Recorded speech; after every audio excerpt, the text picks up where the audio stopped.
के गर्दा नि यता त घुवा बाँध्ने भइगयो ऊ भाँचिन थुपार्या घुवा ऊ डोगानु चाँदैछु अनि आमाले घुवा बाँध्दै हुनुहुन्छ ऊ आमाले घुवा बाँध्दै फाल्दै एक ठाउँतिर थुपार्नुहुन्छ म डोगानु चाहन्छु डो भरिन लागेको छ अब डो भरिन लागेको छ अब डो भरि भयो भनेपछि ऊ डो भरियो अब बर्यो लाएँ अब बोक्छु है गरुङ्गो छोटो हो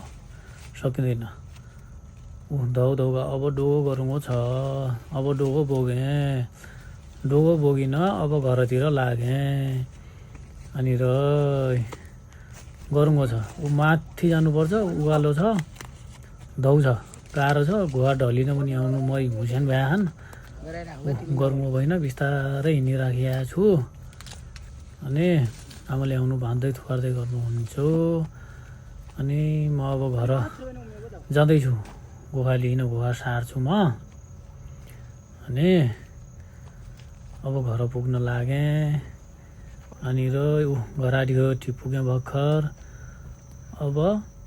यिनी घोगा हिँतिर घोप्ट्याउँछु घुवा यसरी घोप्ट्याएँ मैले